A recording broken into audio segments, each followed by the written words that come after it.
Okay, so let's unpack this. Starship. It's gearing up for another test flight. That's number 9, the ninth full-scale attempt. And, well, given how the last two ended, Oh, let's just say unexpectedly, you can really feel the anticipation building. This one, it feels, I don't know, particularly significant. it absolutely does, yeah. Hmm. Today we're really focusing on this upcoming ninth test flight for SpaceX's Starship. And like you said, after those recent setbacks, the big question really is, have they actually nailed down the problems? Have they addressed those underlying issues? Right, exactly. So if you're listening and wanting to get, a quick but solid handle on things, we're doing a deep dive into the latest Starship news, the challenges SpaceX has been facing, and really why this next launch could be such a big deal, a real turning point, potentially. Hmm. Our goal here is to kind of look past the headlines, understand the actual progress, the engineering, and the huge goals that are really riding on this test being successful. We've been digging into a pretty detailed report that lays out the recent preparations. And that report, yeah, it gives us some really valuable clues. One of the biggest updates is definitely around the engine testing. Okay, yeah, engine testing. It sounds like they just cleared a pretty major hurdle this week, a static fire test, right? What can you tell us? Yeah, that's right. What's really interesting is that on Monday, SpaceX fired up 6 Raptor engines. These are the engines on the actual Starship vehicle Hmm. that's set for Flight 9. And crucially, it wasn't just a quick burst. This test went for about 60 seconds, a good long duration. 60 seconds, okay. Yeah, and a static fire, just Yeah. for anyone maybe newer to this, that's where they ignite the engines, but the rocket stays firmly on the ground. It's a super important check. Make sure the engines work, see how they work together on the vehicle before you actually, commit to launch. So this successful long burn, it's just they might have gotten a handle on some of those engine issues we saw before. And they actually confirmed it publicly, didn't they, on X, I think? Something like it. They did. Yeah, the post said something like, Starship completed a long-duration 6-engine static fire and is undergoing final preparations for the ninth flight test. Okay, final preparations. That sounds pretty positive.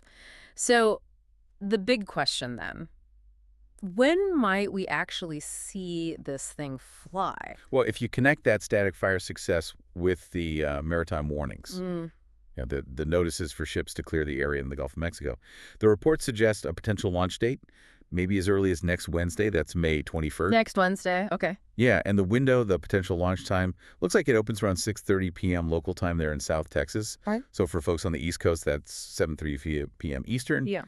23:03 UCO UTC for everyone else. Wednesday evening is definitely the time to keep an eye out. Got it. Wednesday evening, marked down. And the flight plan. Assuming it launches, where's it supposed to go this time? It's pretty ambitious. The plan is for Starship to launch, head up into space, fly roughly halfway around the planet, and then attempt a reentry and a controlled splashdown.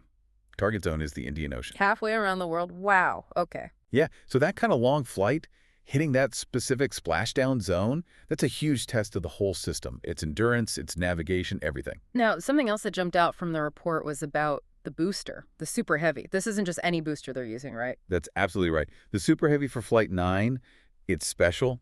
It's significant because it's going to be the first one they try to reuse. It's already flown once before on a previous mission. Ah, okay. Reusability. I mean, that's the holy grail for SpaceX, isn't it? That's the whole point, making space flight cheaper, more frequent, like air travel eventually. Exactly. That's the long-term vision.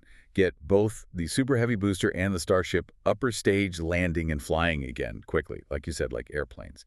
And this specific booster, it flew back in January. It did its job, got to the edge of space, separated from Starship, and then in that really amazing maneuver, it flew back and got caught by those huge arms at the launch tower, the chopsticks. Oh, yeah, those catches are just mind-blowing every time. And the report says they're going to try that catch again with this flight.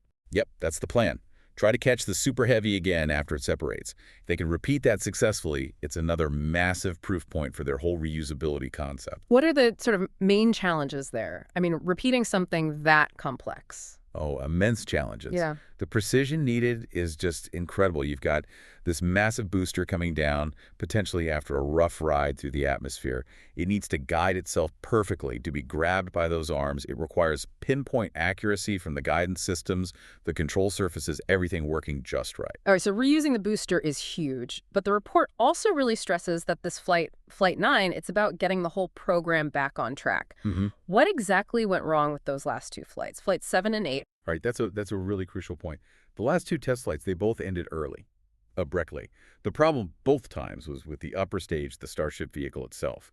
After separation, in both cases, it lost power, started tumbling, spinning out of control, and eventually broke apart. The debris came down in the ocean the last time near the Bahamas and Turks and Caicos. Yeah, definitely not the planned splashdown. And that must have thrown a wrench in their schedule. They had some pretty wild goals for flight frequency this year, didn't they? It certainly seems to have impacted the timeline. Yet SpaceX had this very ambitious target, something like up to 25 test flights just this year. That looks, well, pretty unlikely now. The focus seems to have shifted. First, make Flight 9 work. Then hit those nearer-term goals, like getting the Starship upper stage back from orbit, all the way back to the launch site, and actually catching it with the tower, too. Catching the Starship itself with the tower. Wow, that would be another huge leap. But let's zoom out for a second. The bigger picture. Why is all this testing, these flights, why is it so important? What are the major long-term goals hanging on Starship actually working? Well, connecting it to the wider context, Starship is absolutely fundamental for NASA, Yes. specifically for the Artemis program, returning humans to the moon. SpaceX has that huge contract, over $4 billion, to build a version of Starship that can land on the moon. Right, the lunar lander. Exactly. Right. And a really critical piece of making that work is something called in-space refueling. In-space refueling. Okay, that still sounds pretty futuristic. How would that actually work? Yeah, it's complex. Basically, they'd launch the main Starship heading to the moon. But then they'd launch multiple other starships, essentially tankers. These tankers would meet up with the moonship in Earth orbit, and they'd transfer propellant, super cold liquid oxygen and methane from the tankers to the lander. Wow. How many tanker flights would that take? The report mentions estimates around potentially 10 refueling flights. Yeah. Just to fill up the one Starship going to the moon and back. 10 launches just to fuel one mission. That really drives home the scale, doesn't it? It really does. It's a massive logistical operation they need to perfect. And of course, this isn't just about the moon for SpaceX, right? Elon Musk talks about Mars a lot. Oh, absolutely. Mars is the ultimate goal. Yeah. Musk has been very clear. Starship is the vehicle designed to eventually take crews to Mars. Yeah. And those Mars missions, they'll need even more complex and large-scale in-space refueling than the moon missions. Plus, there's another angle. NASA might start relying more on Starship and other big commercial rockets just to get astronauts to low Earth orbit, especially with talk of possibly canceling NASA's own big rocket, the SLS, after just a couple more flights. Right, the Space Launch System. So Starship could become even more central to U.S. spaceflight overall. Potentially, yes. It represents a possible major shift in strategy towards commercial providers for heavy lift. So yeah, the stakes for Starship working are just incredibly high on multiple fronts. Okay, so let's circle back to those failures. Flights 7 and 8. The report went into the investigations, right? What did they figure out? Yeah, what's really striking is that both failures happened at a similar point, roughly 8 minutes after liftoff, near the end of the burn for the upper stage engines. Okay. The investigation into the January flight, Flight 7, found evidence of propellant leaks. Leaks happening in the aft compartment of Starship, basically at the back end, near the engines. They apparently call it the attic internally. These leaks led to fires. Fires in flight. Not good. Definitely not. Yeah. And those fires caused the engines to shut down early, and then, well, the vehicle broke apart. And did they figure out why the leaks started? What was the root cause? So the engineers traced it back, most likely to vibrations during the climb to orbit. Apparently, these vibrations hit a resonant frequency of the vehicle itself, kind of like, hitting a specific note and make a glass vibrate uncontrollably. The idea is that the launch vibrations were amplified beyond what they predicted, causing stress and leading to those leaks. Okay, resonance vibrations. So for the next flight, the one in March, Flight 8, they tried to fix that. They did. They made changes. They rerouted some of the fuel lines going to the Raptor engines. They adjusted the temperature of the propellants. They even changed the throttle settings for the engines slightly, trying to dampen or avoid that resonant vibration issue. Flight 8 also failed. It did, also around that 8-minute mark. So what did SpaceX say happened that time? Their description was an energetic event happening again in that aft section of Starship. This event knocked out several Raptor engines, which then led to losing attitude control, the ability to steer the ship, and then they lost communication. An energetic event sounds like engineer speak for something blew up. It does have that implication, doesn't it? And the fact that both failed similarly, does that point to maybe a bigger design issue? The report certainly raises that possibility. It highlights the similarities and suggests there might be a more fundamental issue with this version of Starship The Block 2. This Block 2, which first flew in January, it's an upgrade, it's a bit taller, has redesigned flaps for control, better batteries, updated avionics, and importantly, a new system for feeding fuel to the big Raptor vacuum engines, the ones optimized for space. So quite a few changes from the earlier prototypes. A significant upgrade, but maybe one that introduced some teething problems. Seems possible, yes. So has SpaceX actually released the full investigation report for Flight 8? Or said exactly what they've changed this time for Flight 9? That's another interesting point from the report. Yeah. No, they haven't publicly released the detailed findings for Flight 8 yet, and also at the time the report we looked at was written, the FAA hadn't issued the launch license for Flight 9. That's still pending, presumably. Yeah. And maybe most importantly, SpaceX itself hasn't publicly detailed any specific hardware changes made to Ship 35, the vehicle for this flight, to address those previous failures. So there's still a bit of mystery surrounding exactly what's different this time. There is, yes. It adds a layer of, well, suspense to this upcoming flight. Okay, let's talk about Ship 35 itself, the vehicle for Flight 9. What about its own testing journey leading up to this? Well, the report indicates it wasn't entirely smooth sailing just getting through the ground tests. They did manage a single-engine static fire back on April 30th. That test was designed to check the engine's ability to restart in space, which is crucial for that refueling concept we talked about. Right, the restart capability. Exactly. Right. But then, when they tried the six-engine test on May 1st, it didn't complete the full planned 60 seconds. It aborted early. People watching even reported seeing like a flash near the engines and some debris coming off during that aborted test. Ooh, that doesn't sound ideal just before a flight attempt. What happened after that? Well, after that happened, they took Ship 35 off the launch mount and rolled it back to the production facility, presumably for a thorough checkup, maybe even swapping out an engine or two. We don't know for sure.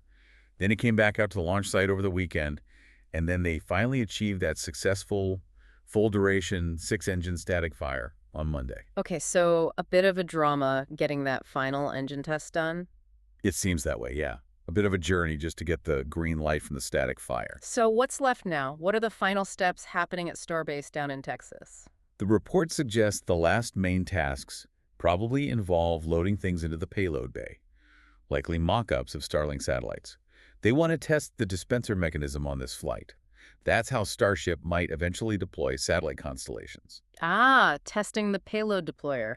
Another key objective. Definitely. And also, likely final checks and maybe some minor touch-ups on the heat shield, the thermal protection system. Right, the heat shield. That's another huge piece they haven't really been able to test properly yet, is it? It's exactly.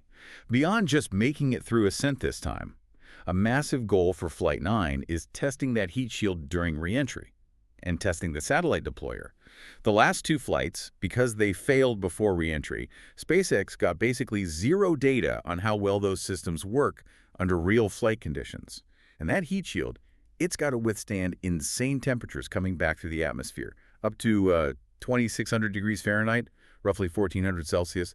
Proving that works is absolutely vital for making the vehicle reusable. So let's try and pull this all together then. What are the key takeaways for Flight 9? SpaceX got that crucial six-engine static fire done. Check. They're aiming for launch maybe as soon as next week, Wednesday possibly. Check. Big goal.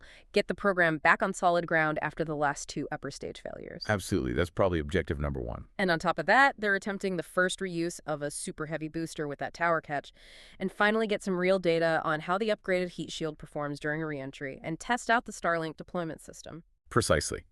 You've summed it up well. It's a flight packed with critical objectives. This 9th test really feels like a make-or-break moment in many ways. The immediate future of the Starship program, its critical role for NASA's moon plans, and even those, grander Mars ambitions, a lot is riding on this next attempt. It really is fascinating. And considering, the sheer complexity of what they're trying to do, the setbacks they've hit, frankly, the audacity of it all, it makes you wonder, what does this whole Starship saga tell us about how really ambitious, cutting-edge technology gets developed, all the trial and error involved? And looking forward, beyond Flight 9, what do you think are the biggest hurdles still standing between SpaceX and those ultimate goals? Moon bases, cities on Mars. What challenges still loom large?